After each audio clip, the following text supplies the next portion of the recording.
స్కూల్కి వెళుతుంది. ఇది అండి మనం పిల్లల్లో మనం పెట్టాల్సిన విలువలు. ఈ విలువలను మనం తీసుకురావాలి పిల్లల్లో.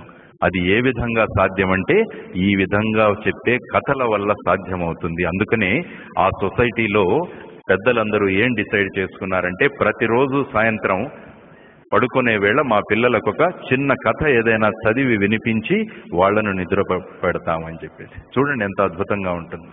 ఎందుకంటే we all want a good society. ఒక మంచి సొసైటీని, ఒక మంచి సమాజాన్ని నిర్మించడం చాలా అవసరం.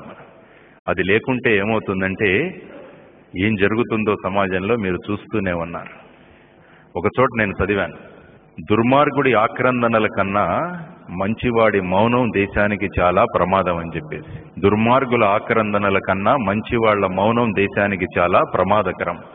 కాబట్టి మనం జరుగుతున్న విషయాలను చూస్తూ కూడా మనము దానికి ప్రతిక్రియ గాని మనము దానికి రియాక్ట్ అవ్వకుంటే the society will become like this only. కాబట్టి మంచి వాళ్ళందరూ కూడా వాళ్ళ అభిప్రాయాలను వ్యక్తం చేయడం మొదలు పెట్టాలి. ఏదైనా సమాజంలో జరుగుతున్నప్పుడు దాన్ని ఎదుర్కొనడానికి మనం ప్రయత్నం చేయాలి. మనకెందుకులే అని మనం ఊరుకుంటే రేపు ఆ సమాజాన్ని మీరే ఎదుర్కోవాలి. ఆ సమాజంలో ఏదైతే అవుతుందో అది మీరే దానికి బలిపడతారన్నమాట. అందువల్ల మంచి వాళ్ళందరం దగ్గర అవుదామంటాను నేను. మంచి వాళ్ళని దగ్గరై మంచి విషయాలను గనక మనం చేసుకుంటూ వెళ్ళిపోగలిగితే ఎంతో అద్భుతమైన మార్పును మనం తీసుకురాగలం. పిల్లలకు కూడా భారతదేశం యొక్క చరిత్రను, భారతదేశం యొక్క అద్భుతమైన సంస్కారాన్ని మనం నేర్పించాలి. But your spiritual conscious is more, then you will say that ఈ 1000 కోట్లు తుచ్చం, నాకు ఒక పైసా కూడా అక్కర్లేదు. But I will not do, I will do my duty to the best of my ability. That is what is required of the spirituality. So ఈ విధమైన దిశలో మనం పిల్లలను తీసుకువెళదాం, మనల్ని మనం మార్చుకుందాం అన్న నిర్ణయాలు గనక మనం తీసుకోగలిగితే చూడండి ఒక అద్భుతమైన భారతదేశం తయారవుతుంది. We all should be proud to be on this earth. ఈ భారతదేశంలో జన్మించినందుకు చాలా గర్వపడాలి మనం. దీనికి కారణం నేను చెప్తాను. అలెగ్జాండరు దండయాత్రలకు మొదలయ్యాడు. నేను విశ్వాన్నంతా జయిస్తాను అని చెప్పేసి అతను వెళ్లి వాళ్ళ గురువు గారు అరిస్టాటిల్కి చెప్పారు, నేను ఇలా అనుకుంటున్నాను. అంటే అరిస్టాటిల్ అంటాడు, నువ్వెక్కడికైనా వెళ్ళు కానీ ఒక దేశం మటుకు వెళ్ళకును, ఆ దేశమే భారతదేశం అని అరిస్టాటిల్ హీ అడ్వైజెస్ అలెగ్జాండర్. ఆ దేశం వైపు వెళ్ళావంటే నీ పని అయిపోతుంది అంటాడు అనమాట. You can't do anything there. అయినా వినకుండా వస్తాడు ఇక్కడికి. The fight between Porus and Alexander is known to all of you. After that the entire Alexander had to go back and finally he dies there.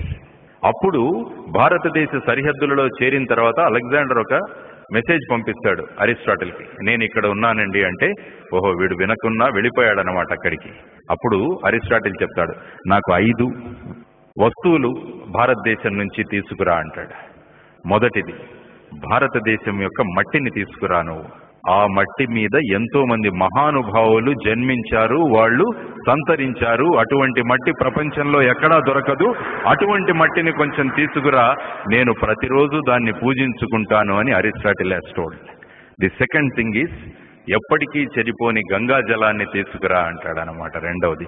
మూడవది, భాగవతం తీసుకురా. 4 భగవద్గీతను తీసుకురా. భారతదేశం నుంచి ఒక అద్భుతమైన గురువును తీసుకురా, నేను ఆయన్ను గురువుగా చేసుకుంటానని ఈ 5 విషయాలు అలెగ్జాండర్ ని అరిస్టాటిల్ అడిగారనమాట. అలాంటి దేశం మన భారతదేశం. So let us be proud to be a Indian.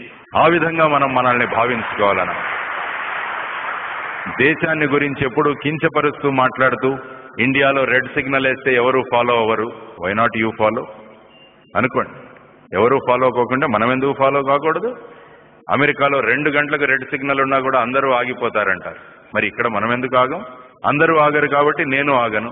That is what is the justification? No, ఎవరు ఆగకపోయినా నేను ఆగుతాను అని మనం నిర్ణయించుకున్న రోజున సమాజంలో మార్పు మొదలవుతుంది అని నేను మీకు చెప్పబోతున్నాను. Again because I have mentioned about Alexander.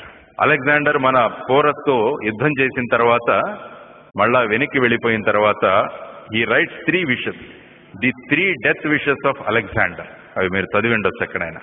Alexander పోతూ పోతూ 3 విషయాలు, నాకు ఈ 3 విషయాలు నేను చనిపోయిన తర్వాత చెయ్యాలి అన్నాడు. నెంబర్ 1, నా కాఫిన్ని, నా శవపేటికను నన్ను ట్రీట్ చేస్తున్న డాక్టర్లు మోసుకుంటూ వెళ్ళాలి అంటాడు ఆయన. నెంబర్ 2, నేను సంపాదించిన ఆస్తి అంటే వజ్ర వైఢూర్యాలన్నీ కూడా రోడ్ల మీద వెదజల్లుతూ వెళ్ళాలి అంటాడు.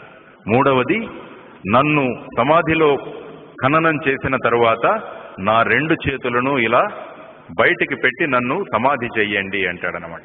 మొదటిది, why is the first death wish of Alexander? Because he says unless you take care of your health, no physician or no doctor can increase your age. కాబట్టి ప్రజలందరికీ తెలియాలి, అలెగ్జాండర్ దగ్గర ఇంతమంది వైద్యులు ఉన్నా కూడా ఏ టైంకు పోవాలో ఆ టైంకు పోయాడు, కాబట్టి వీళ్ళేమీ చేయలేరు, కాబట్టి నా ఆరోగ్యాన్ని నేను బాగా చూసుకోవాలన్నది ప్రతి ఒక్కరూ నేర్చుకోవాలన్నది మొదటిది. రెండవది, నేను సంపాదించిన ఆస్తి అంతా ప్రజల కోసమే చెందాలి. మూడవది, విశ్వవిద్య అయిన అలెగ్జాండర్ కూడా వెళుతూ వెళుతూ ఏమీ తీసుకువెళ్ళలేదని తన ఎంటీ హ్యాండ్స్ ను చూపిస్తూ ఆయన వెళ్ళిపోయాడని. So there is lot of thing you have to learn from this. ఇప్పుడు చూస్తాను కదా సమాజంలో మ్యాడ్ రేస్ ఫర్ మనీ, డబ్బు కోసం ఏదైనా చేయడానికి తయారైపోతున్నారు జనాలు. రాత్రికి రాత్రి నేను ధనవంతుడనైపోవాలి, ఏదైనా దానికి చేయడానికి సిద్ధమైపోతున్నారు అనమాట. అందుకని సమాజంలో ఈ హ్యూమన్ రిలేషన్స్ దెబ్బతినిపోతున్నాయి. మానవీయ సంబంధాలు అంటారు, మానవీయ సంబంధాలు, ఇవి కంప్లీట్ గా దినదినానికి హరించుకుపోతున్నాయి. వాటి స్థానంలో డబ్బు వచ్చేస్తుంది అనమాట. Everybody is wants money. ఆ డబ్బు ఏ విధంగా సంపాదిస్తున్నాం అన్నది ముఖ్యం కావట్లేదు ఈ మధ్య, డబ్బు ఎంత సంపాదించామన్నది ముఖ్యమవుతుంది.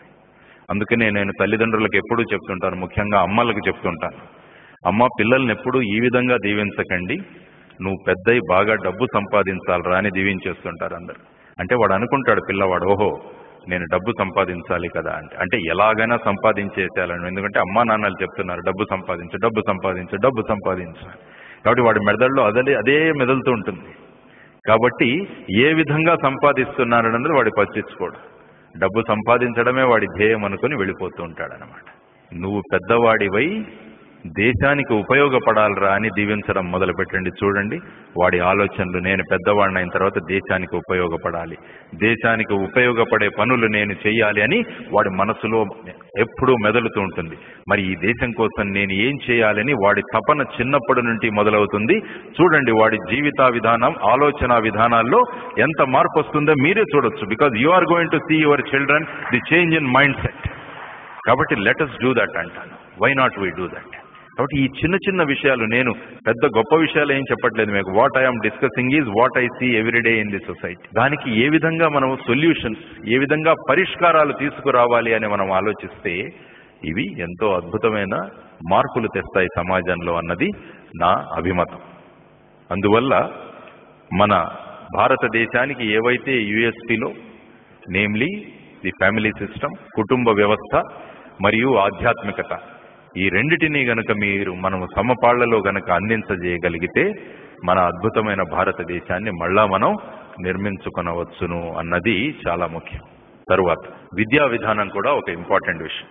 ఈ మధ్య కొన్ని కాలేజెస్ లో వెళ్ళి అడిగాను నేను, స్కూల్స్ లో ఎస్పెషల్లీ, మీరు ఉదయం యోగా గానీ సాయంత్రం గేమ్స్ గానీ ఇలాంటివి పెట్టొచ్చు కదా అండి అంటే, ఆ మేనేజ్మెంట్లు ఏమంటున్నారంటే, మేము కొన్ని రోజులు యోగా పెట్టి చూసామండి, అమ్మా నాన్నలు వచ్చేసి మమ్మల్ని తిట్టేస్తున్నారు, ఎందుకండి మా వాడి టైం వేస్ట్ చేస్తున్నారు మీరు యోగాలు పెట్టి అని.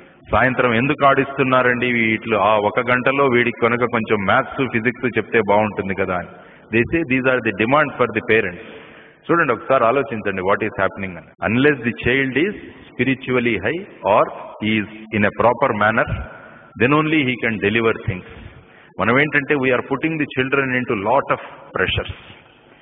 మొన్న చదివిన రిపోర్ట్, భారతదేశంలో ఉన్న ఐఐటీలలో చాలా ఎక్కువ సూసైడ్స్ ఎవరు చేసుకుంటున్నారంటే ఆంధ్రప్రదేశ్కు చెందిన విద్యార్థులు మాత్రమే చేసుకుంటున్నారు. It is a report by the IIT committee.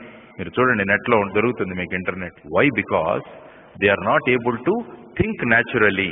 వాళ్ళ న్యాచురల్ థింకింగ్ అన్న ప్రాసెస్ ని మనం ఫినిష్ చేసేసాము. కాబట్టి everything he wants somebody to feed him. అది అక్కడ దొరకదు వాళ్ళకి ఐఐటీస్కి వెళ్ళిన తర్వాత. Because there you are suppose to have your natural thinking. కానీ ఈ విధంగా ఫీడింగ్ చేసి చేసి అక్కడికి వెళ్ళిన తర్వాత he is unable to sustain the pressure and ultimately he is leading to that. So who is responsible for this? ఆ సొసైటీలో ఫైనల్ గా the conclusion is that this is mainly because of the parental pressure ani vallu they have concluded in that report. Go through that report. So let us start thinking about this also. Why not we consider this? Why not we do this? మీరు ఎప్పుడైనా మొన్న కొత్తగా పిల్లలకు text బుక్లు మారే ఎవరైనా parents చూసారా ఈ మధ్యలో? 9th క్లాస్ వరకు టెక్స్ట్ బుక్స్ బ్రహ్మాండంగా మారిపోయాయి. ఇంతకుముందు బట్టి పెట్టే విధానం ఉంది, కానీ ఇప్పుడు ఆ బట్టి పెట్టే విధానం లేదు మనకి. ప్రతి ఒక్కరూ ప్రతి యాక్టివిటీ చేయాలి.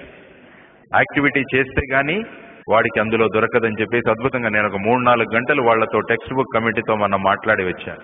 వివేకానందుల వారి గురించి 20 పేజీలు ఆ టెక్స్ట్ బుక్ లో పెట్టారు. రామాయణం ఇప్పుడు 9th క్లాస్ వాళ్లకు నాన్ డీటెయిల్ పుస్తకంగా తయారు చేశారు వాళ్ళు. చూడండి, they are slowly bringing the change in the education system. కాబట్టి మనం కూడా we have to orient and we have to give that particular facility in the homes. That is very very important to us. కాబట్టి ఈ రోజు మనం decision తీసుకుందాం. ఈ తరువాత మేము ఇంటికి సినిమా సీడీలు డివిడీలు తీసుకొని రాము అని ఒక డెసిషన్ మనం తీసుకున్నాం అనుకోండి. మేము ప్రతి నెల ఒక పుస్తకం తెచ్చి మా ఇండ్లలో ప్రతి ఇంట్లో ఒక లైబ్రరీ ఉంటుందని suppose district 3020 Rotary International decide చేసుకుంది అనుకోండి. That is the resolution. By next conference there will be a competition that ఎవరింట్లో అన్నిటికన్నా ఎక్కువ పుస్తకాలు ఉన్నాయన్నది ఒక కాంపిటీషన్ పెట్టుకోమని చెప్పేసి పూషా గారికి నేను రిక్వెస్ట్ చేస్తున్నాను. Why don't we have a prize for that? Why don't we have a prize for that? మొన్న హైదరాబాద్ లో ఒక సొసైటీలో కలిశానండి. 200 మంది ఉన్నారు ఆ సొసైటీలో. ఆ పిల్లల్ని ఏం అడిగినా కూడా వాళ్ళు చెప్పేస్తున్నారు సమాధానాలు.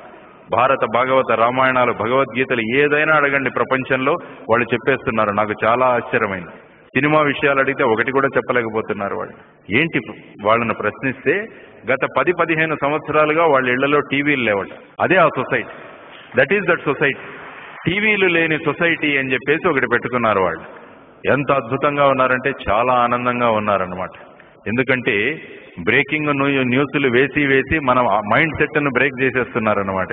న్యూస్లు కాస్త న్యూసెన్స్లుగా మారిపోతున్నాయి మనకు. అటువంటి దీంట్లో ఎందుకు మనం ఈ కొట్టుమిట్టాడాలండి? కాబట్టి let us start taking some decisions in life. The decisions may be very hard. They may not be in tune with what the society is thinking. ప్రవాహంలో పడి కొట్టుకుపోవడం చాలా సులభం, కానీ ప్రవాహానికి ఎదురీదడం చాలా కష్టం. మనమంతా ఎందుకు ఎదురీదకూడదు అని మనం ఆలోచించడం మొదలు పెట్టాలి. అది మొదలు పెట్టినప్పుడే అద్భుతమైన విజయాలు సాధించగలం మనం. చాలా రెసిస్టెన్స్ ఉంటుంది దానికి. ఎందుకే నువ్వు ఒక్కడివి ఇలా చేస్తున్నావు, ఏంది కళ్ళు మూసుకుని చూసేసి వెళ్ళిపో, ఎందుకు నీకు ఇదంతా, why you have a problem, ఎందుకు రేపు నీ లైఫ్కి థ్రెట్ ఉంటుంది, ఎందుకు చేస్తావు ఇవన్నీ అనుకుంటూ చాలా శక్తులు మన మీద పనిచేస్తుంటాయి. కానీ ఇఫ్ యూ సకమ్ టు